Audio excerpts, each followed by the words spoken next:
Back home now, as more and more Australians struggle to make ends meet, the Treasurer's unveiled his landmark intergenerational report, revealing how Australia will evolve over the next 40 years. Opposition leader Peter Dutton joins us now from Brisbane. Peter, good morning to you. You've got a lot to get through today, but first on this, Jim Chalmers saying the government's not contemplating changing the pension age, but wants to give older Aussies the option to work longer if they choose to. Do you support that?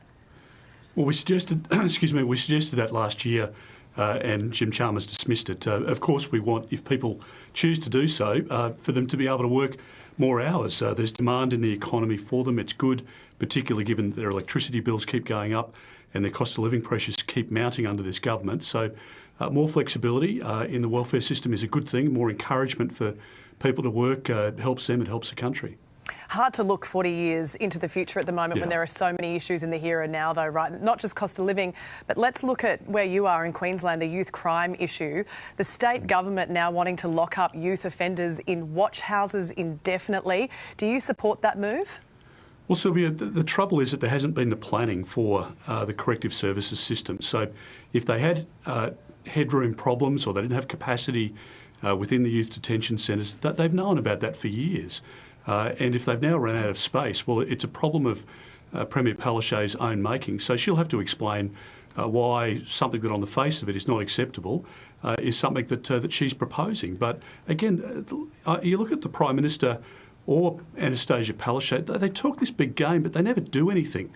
And ultimately, you end up with a crunch point, which is where we are in Queensland. People leaving their keys by their front door because they're worried about cars being stolen, kids coming through bedrooms of a night time, rummaging through your bedside drawers, etc. It's just completely unacceptable, and it's all of their own making. There's a lot of fear in the community, but as a former police officer yourself, how do you feel about kids being locked up in adult prisons and watch houses?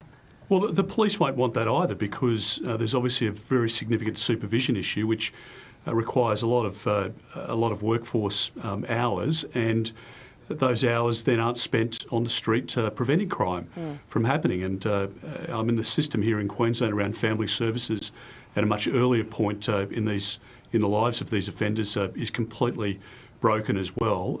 It's dysfunctional. It's not providing a deterrence. And now you're seeing kids, particularly with social media feeds, stealing cars and rummaging through houses because they want the Insta fame, and the government's just encouraging it because it's a revolving door system at the courts. Yeah, Queensland Police have certainly already got their hands full, don't they? Yeah. Now, this time next week, Peter, we will finally know exactly when we'll be voting in the Voice to Parliament referendum. But you say the Electoral Commission has sparked confusion over how it will count ticks and crosses on the ballot paper. Is this a storm in a teacup, though? Can't voters just follow the instructions as they do at a general election?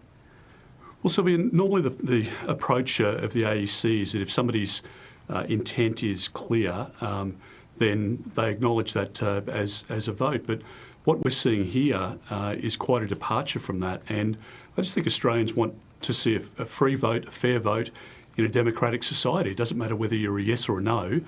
The question is whether or not it's a fair process. The Prime Minister's withheld detail for months and months, which I think has made Australians angry and suspicious.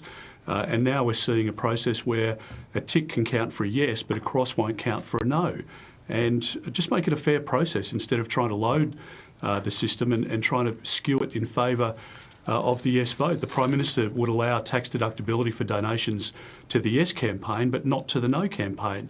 And I just think that sense of equality in terms of the arguments and people's ability to make a decision and for it to count, and for there not to be an effective gerrymander in place. I think that's all important so that people have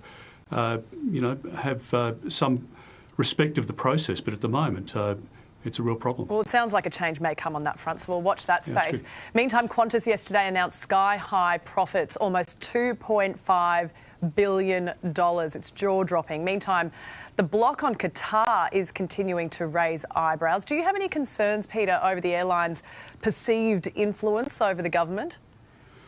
Well, Sylvia, I've got real questions over the Qatar decision. We've heard no coherent reason from the government. If you've been reading Joe Aston recently in the Fin Review, I mean, it's quite remarkable. And there's been no decision given that is logical, and additional capacity in the system and that competition will bring downward pressure on prices. Anyone flying to Europe or Asia or the Americas at the moment realises that the prices are astronomical. So more competition and more flights on those routes will help. It's also a huge benefit for inbound tourism, where those additional people coming in on those flights are spending money with cafes and in restaurants at tourist destinations at a time when we need it, when the economy is starting to slow under this government. So there are many reasons why the government should properly explain their decision, but at the moment it's all over the place. In one word, Alan Joyce's legacy?